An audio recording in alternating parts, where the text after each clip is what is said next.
अजीत, अगला सवाल अजीत का ही है और सुजलॉन पर इन्होंने सवाल पूछा है। 1000 शेयर्स इन्होंने खरीदे हैं सुजलॉन के और अपने एंट्री लेवल जो है सुजलॉन में वो बता रहे हैं 25 के।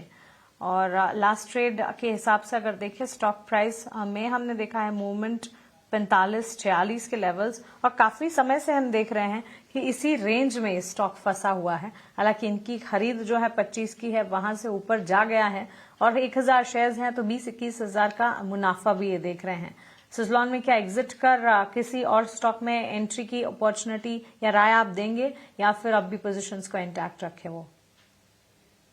देखिए मानसी काफ़ी अच्छे प्रॉफिट पे बैठे हुए हैं और काफ़ी पेशेंस भी दिखाया है। मीन्स पिछले करीब 5-6 क्वार्टर से हम देख रहे हैं कि ग्रेजुअली ये सही स्टॉक एक करेक्टिव ट्रेंड में है। बट कहीं न कहीं 40-45 के ज़ोन को होल्ड करने की कोशिश कर रहा है। मेरे हिसाब से अपॉर्च्युनिटी कॉस्ट भी होती है कंसिडरिंग कि काफ़ी अच्छे रिटर्न्स आपको ऑलरेडी हो रहे हैं। मेरे हिसाब से एक बार को आपको प्रॉफिट बुक कर लेना चाहिए और स्विच करने के लिए आपको बैंकिंग, ऑटो, मेटल और सिलेक्टिव काउंटर्स फ्रॉम दी आपका एनर्जी स्पेस, इनमें आप कंसीडर कर सकते हैं अगर आपका व्यू शॉर्ट टर्म का है तो। अगर लंबी अवधि के लिए है तो यहाँ पे 50% बुक करके अभी पोजीशन में मेंटेन रख सकते हैं। Bank, auto, metal, energy space से जुड़े स्क्रिप्ट्स पर फोकस कीजिए। सुजलॉन में आप मुनाफा कमा रहे हैं, स्टॉक फंसा हुआ है रेंज में, बावजूद इसके आपके खरीद के लेवल्स अच्छे हैं और इसी वजह से और बड़ी मात्रा की खरीद भी आपने की है, इसलिए मुनाफा भी है। एक बार मुनाफा प्रॉफिट को बुक करें और किसी और स्पेस में एंट्री के बारे में आप सोचें, ये राय आपको मिलती हुई। रुक करते हैं हमारे अगले सेगमेंट वैल्यू इन्वेस्टमेंट पिक का।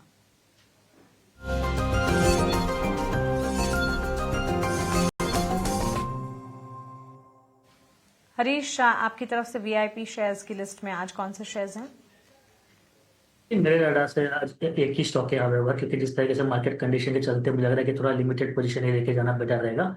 और वो स्टॉक रहेगा ऑयल इंडिया। हमने देखा है कि क्रूड ऑयल प्राइस में शार्प जंप देखने मिल रहा है और टेक्निकली भी देखा है तो ऑयल इंडिया का स्टॉक प्राइस रिसेंट करेक्शन से आपको देखने मिल रहा है। तो करंट लेवल्स पे और थोड़ा डिप्स में बाइंग किया सकता है ऑयल इंडिया। शॉर्ट टर्म के हिसाब से देखा है तो 500 से 520 के लेवल देखने मिल सकते हैं।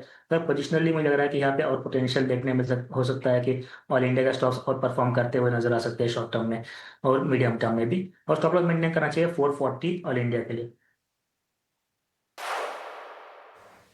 ठीक है, 440 का स्टॉप लॉस, 500 पहला लक्ष्य, 520 तक जा सकता है। ऑयल इंडिया खरीदारी के मौके एज वैल्यू इन्वेस्टमेंट पे हरीश जुजारी की तरफ से। अजीत जी, आप बताइए आपकी तरफ से वीआईपी शेयर कौन से होंगे? बिल्कुल मानसी, देखिए पहला शेयर तो हमारा कॉमन ही है ऑयल इंडिया, कंसिडरिंग कि जिस तरीके से हमने देखा है क्रूड ऑयल के प्राइसेस दोबारा से रीबाउंड किए हैं ड्यू टू जियोपॉलिटिकल टेंशन। जिस तरीके से मार्केट का भी सिनेरियो है, ये फैक्टर काफी इंपॉर्टेंट रहने वाला है कि कुछ एक पॉकेट्स, चाहे वो ऑयल हो, डिफेंसिव्स हो, वो थोड़ा बहुत मेरे हिसाब से स्टेबल रहेंगे अगर मार्केट 25-400 के नीचे स्लिप करता है तो ऑयल इंडिया में बाय की रिकमेंडेशन होगी 460 के स्टॉप लॉस के साथ, 510 तक के टारगेट्स रहेंगे। साथ ही साथ शॉर्टिंग साइड पे भी अपॉर्चुनिटीज देखनी चाहिए कंसीडरिंग द मार्केट टोन। तो डिक्सन जो कि अभी एक रिकवरी का अटेम्प्ट कर रहा था अपने 20 EMA के पास, काफी टाइट रेंज पे कंसोलिडेट कर रहा था, उसका आज ब्रेकडाउन देखने को मिला है। तो हो सकता है कि यहाँ पे आपको प्रेशर आने वाले दिनों में बढ़ता हुआ नजर आए। तो जो गैप है बेसिकली डेली चार्ट पे, वो फिल करता हुआ नजर आ सकता है। 10,700 तक के लेवल्स एंटिसिपेटेड हैं डाउन साइड पे, तो यहाँ पे आप शॉर्टिंग की अपॉर्चुनिटी बना सकते हैं 11,550 के स्टॉप लॉस के साथ।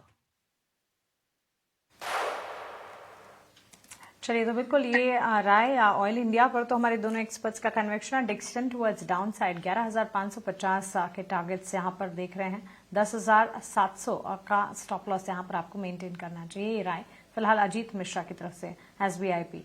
अजीत और हरीश, बहुत शुक्रिया आपका हमारे साथ जुड़ने के लिए, सवालों के जवाब देने के लिए, हमारे व्यूअर्स की कल की तैयारी करवाने के लिए। इसी के साथ इस खास पेशकश में इतना ही, लेकिन 18 ऑफ स्वदेश पर खबरों का सिलसिला लगातार जारी है। आप बने रहें हमारे साथ। नमस्कार।